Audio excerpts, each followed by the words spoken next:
Pamätám si veľmi dobre prvý ročník, kedy vyslovene lialo niekoľko dní, predtým aj počas pretekov lialo a vtedy sme s pretekmi nemali veľké skúsenosti s organizáciou, ani v Rimavskej Sobote takéto podujatie nemalo tradíciu a každý sa nás pýtal teda, že či preteky zrušíme a nikto nechcel veriť, že budeme pretekať za každého počasia.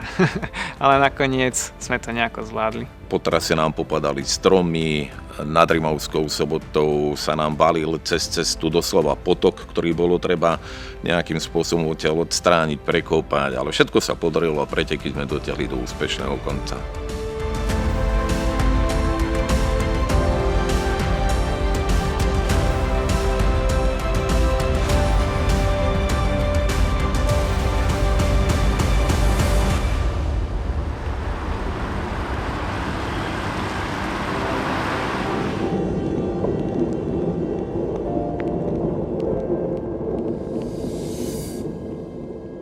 Chodieval som ako doprovod môjmu synovi Kamilovi na preteky, kde som sa stretol aj s Marekom, tam sme sa v podstate zoznámili.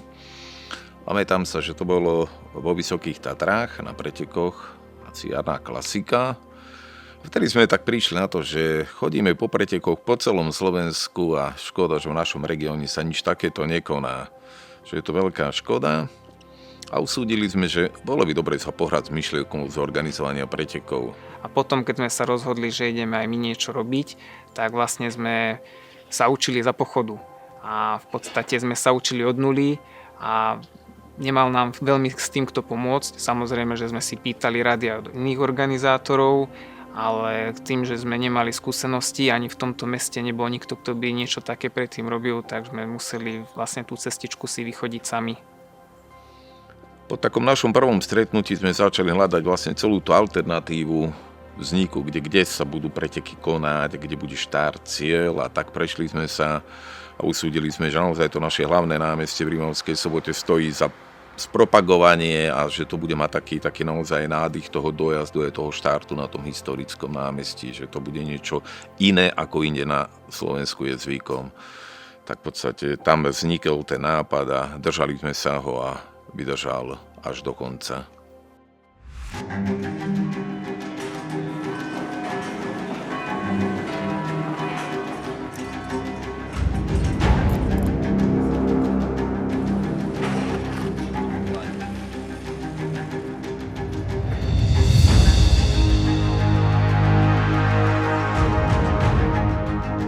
Na začiatku sme sa zamerali skôr na tú administratívnu stránku, lebo samotné preteky sme vedeli, ako majú vyzerať, ale čo tomu predchádza, aby sme získali povolenia, aby sme získali financie, to sme zo začiatku nevedeli a to bolo pred tým prvým ročníkom pravdepodobne najťažšie. A samozrejme zohnať dostatočné množstvo dobrovoľníkov, pomocníkov, bez ktorých sa takéto podujatie absolútne nedá zorganizovať, tak to je tiež kľúčové a v tomto nám určite veľmi pomáhala rodina, aj mne osobne a neskutočné množstvo dobrovoľníkov, ktoré sme za tie roky mali a tým všetkým sa môžeme len poďakovať.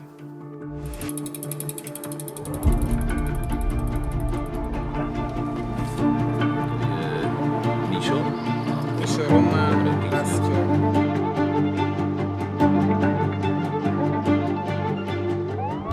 pripraviť takéto podujatie je práca, dá sa povedať, na celý rok.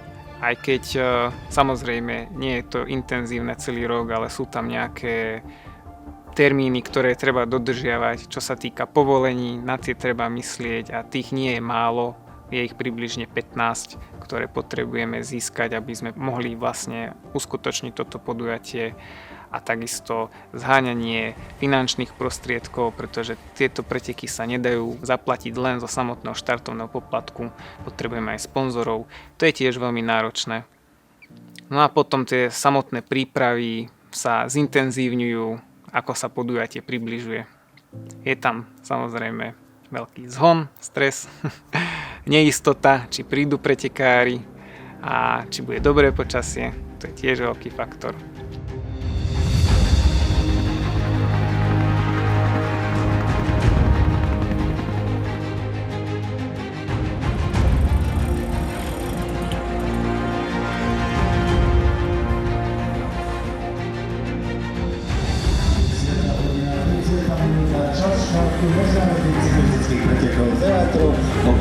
hontu.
Desať, 9, 8, 7, 6, 4, 3, 2, 1, štart! Tak všetci stojaci za zábranami pozbuďme a poprajeme veľa šťastia všetkým pretekárom, ktorí absolvujú 85 km v krásnom kraji.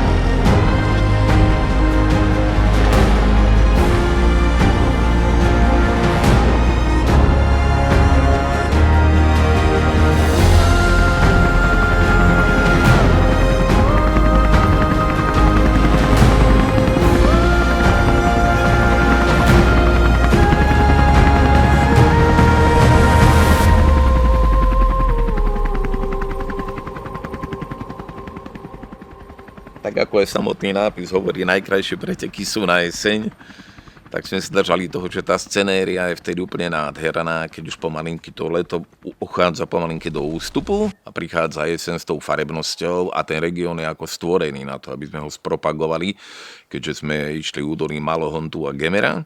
Potrebovali sme, aby cyklisti troška spoznali aj tento kraj, pretože pre každého to bolo ľudovo povedané tam dole u vás na Maďarov a každý si myslel, že tu len rovina placka a mnohí pretekári, ktorí si nenaštudovali itinerár dopredu, ostali veľakrát prekvapení, že aké krásne kopčeky tu máme, aké sú výživné pre nich.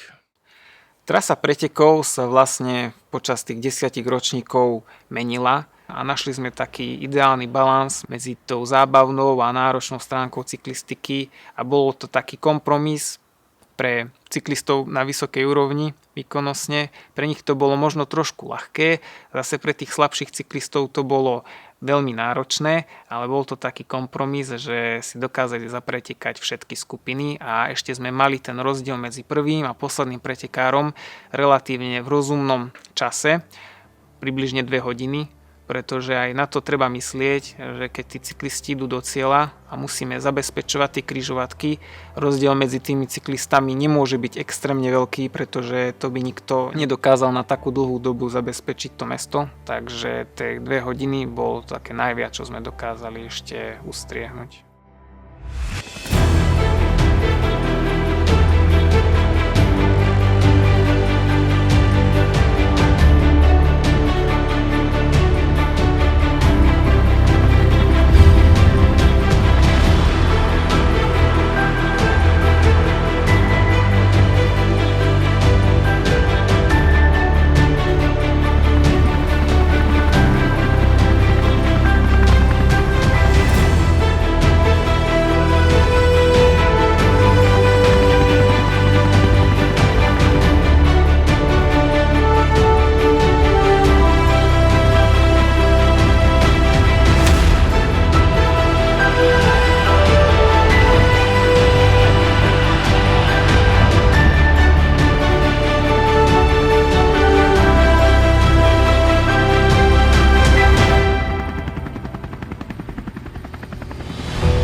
To, že tie preteky naozaj mali význam, svedčí aj jeden údaj.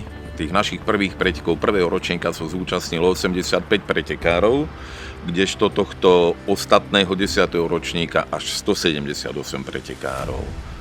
To zloženie pretekárov bolo naozaj pestré. Boli tu pretekári samozrejme zo Slovenska, z Čiech, z Maďarska, z Poľska, ale také perličky sú, že tu boli aj Belgičania, dokonca sme mali pretekára aj z Ameriky.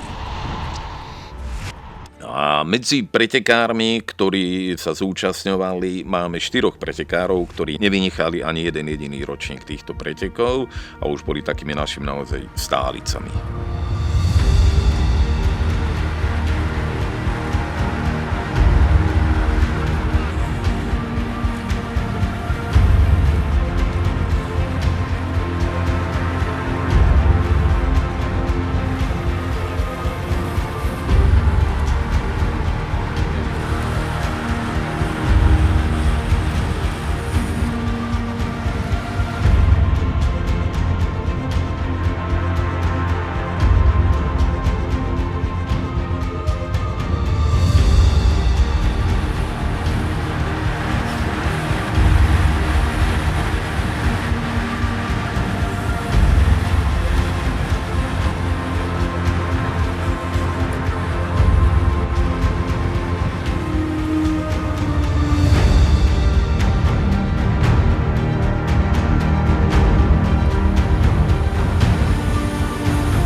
V úplných tých začiatkoch sa značila trasa malovanými šipkami na cestu, ale od toho sme upustili, pretože nie je to dobré, keď tam tá farba ostáva.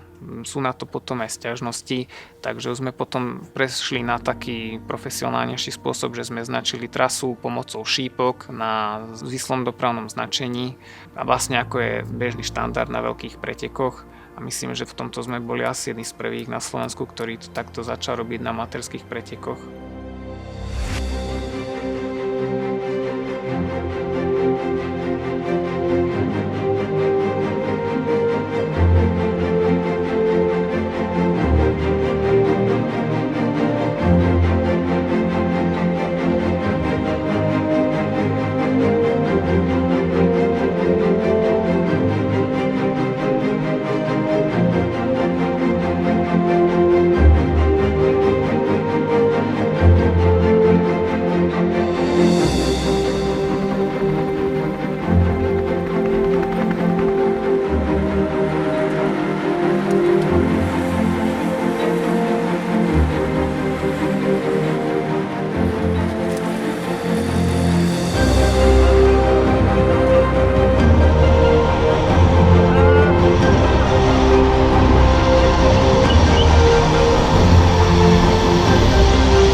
Spomienok je vlastne za tých 10 rokov veľmi veľa. Ťažko sa vyberá nejaká, ktorá je pretože veľa si ich pamätám dosť intenzívne.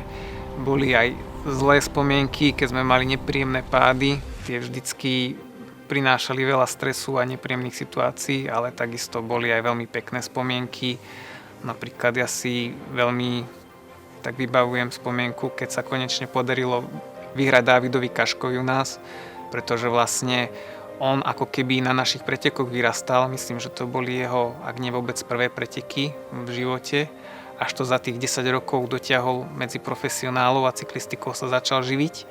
A veľakrát sa mu u nás nedarilo, však skončil 4-krát na druhom mieste, raz bol tretí, bol aj štvrtý a podarilo sa mu vyhrať ten 9. ročník, čo bolo také zadozučinenie za tie roky driny a vždy som ho rád videl u nás v pelotóne.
Tým, že vlastne ja som amatérský pretekár a cyklista a zúčastňoval som sa vždy na takýchto podujatiach, pretekoch, tak som sa vždy pozeral na to optikou tých pretekárov, aby sme spravili tie preteky také, aké vlastne sám by som sa na nich chcel zúčastniť. Tak tomu sme smerovali celú tú prípravu, aby tie preteky boli fakt zážitok pre všetkých cyklistov od prvého do posledného, nielen pre tých najlepších, ale aj pre tých posledných. A vždy som závidel tým cyklistom, ktorí stáli u nás na štarte, že si môžu vychutnať takéto podujatie. Mne sa to za 10 rokov podarilo len raz postaviť sa na štart. Bolo to v roku 2020 a vtedy som si to naozaj vychutnal. Som rád, že aspoň raz som mohol pretekať na tých cestách, budem si to vždy pamätať.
Tým, že tie preteky sa pripravujú celý rok, veľa vecí je už dopredu jasných, ale najintenzívnejšie prípravy sú vždycky približne 2 týždne pred podujatím, kedy v podstate kontrolujeme, či je trasa v poriadku, kde sú nejaké problematické úseky, kde treba pozametať štrk, opraviť diery.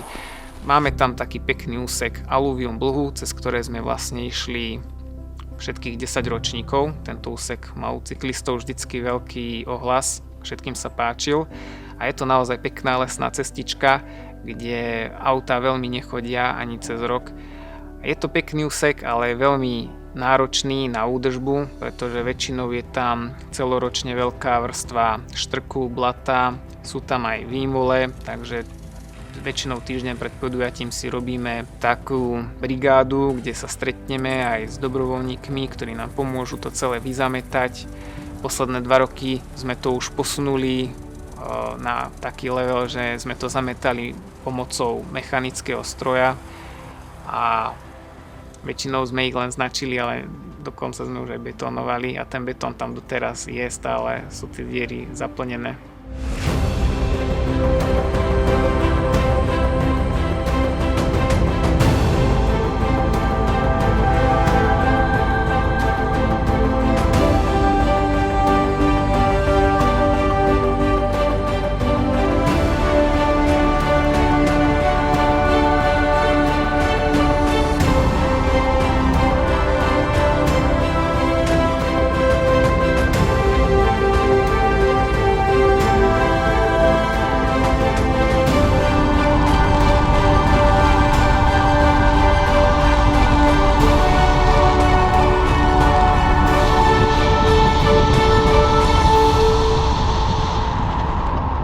Keď sme tvorili trasu, tak zo začiatku, tak sme rozmýšľali, že kde dáme štart a cieľ pretekov a vedeli sme, že toto dosť určuje charakter samotných pretekov, pretože mať ten cieľ v samotnom centre mesta na nejakom peknom mieste je nie až tak bežné, pretože väčšinou si to organizátori zjednodušujú a snažia sa dať ten cieľ na také miesto, ktoré vedia ľahko zabezpečiť, ale my sme si povedali, že musí to byť na hlavnom námestí, pretože to je to najkrajšie v Rimavskej Sobote a sú tam aj dlažobné kocky, ktoré vlastne dodajú tomu takú špeciálnu atmosféru.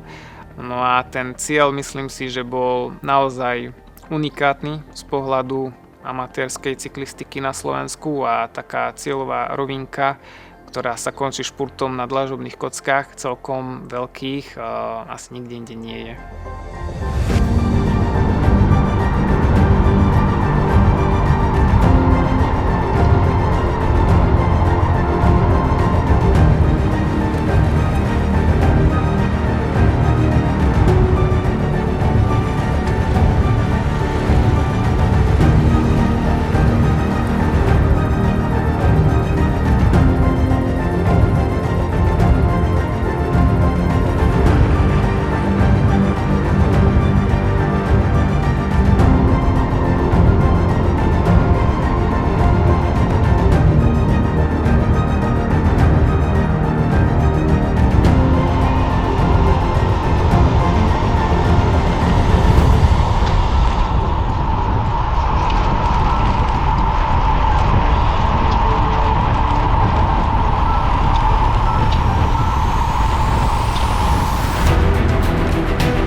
Preteky hodnotím veľmi pozitívne, veľmi sa mi tu páčilo. Pricestovali sme až z Bratislavy a v podstate je tu krásna príroda, krásne cesty. Celkovo bolo to veľmi pekné a hodnotím to určite pozitívne. Najviac sa mi páčilo na tej trase, že v každej dedine nás povzbudzovali, že si ľudia našli ten čas, keď sme prechádzali cez tie dediny a v podstate čakali pri ceste a povzbudzovali nás. To bolo akože naozaj krásne a určite ma to povzbudilo v tom súboji. A v podstate, ako som povedal, celkovo tá príroda bola úžasná. Je to tu také zášité, malebné dedinky, pekné, naozaj nádhera. Vedel som, že konkurencia bude silná a pripravil som sa na to, či psychicky, či fyzicky. Od prvého kopca sme sa oddelili traja, potom už od druhého kopca sme boli iba dvaja, ešte sme celý deň v podstate v úniku dvaja, aj s Davidom Kaškom a v podstate rozhodlo sa až v šprinte. Po prvú horskú prémiu sa celý pelotón držal pokope. Bohužiaľ na prvej horskej prémii bol jeden nepríjemný pád, v ktorom sa zamotali viacerí cyklisti. Mňa sa to našťastie netýkalo, ja som sa pohyboval vpredu balíka, takže vyhol som sa tomu. Ďalej odišli sme trojčlenná skupina hneď na prvom kopci. Sme pokračovali v trojici, na druhom kopci nás ostalo už iba len dvaja cyklisti a vo dvojici sme išli až do cieľa. Pekne sme spolupracovali a tu na záverečnom špurte som troška vymekol na týchto kockách, takže som skončil druhý. Bol to 10. ročník, ja som sa zúčastnil každých 10 ročníkoch, takže poznal som trať, každý centimetr trate sa dá povedať. Počas tých rokov sa to zmenilo a posledné 3 roky tuším sme išli rovnakú trať a táto je asi tá najlepšia, taká ideálna.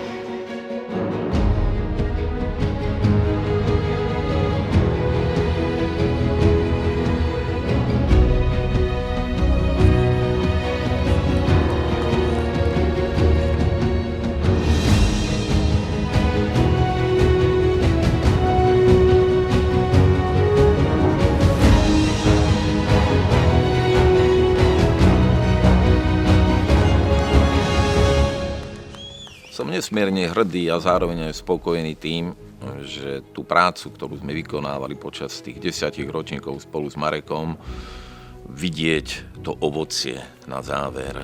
Vznikol tu cyklistický klub v Rimavskej Sobote. Pribudlo množstvo amatérských cyklistov, ktorých stretávame dennodenne. Naozaj v tých začiatkoch si pamätám, že okrem Mareka, Kamila, možno Filipa, tu v meste sme ani nestretli cyklistov, teraz je už naozaj neúrekom. Tá cyklistika sa dostala do širšieho povedomia verejnosti v našom okolí. Podarilo sa spropagovať región, šport ako taký, aktívny prístup mládeži, takže na toto som určite hrdý spolu s Marekom.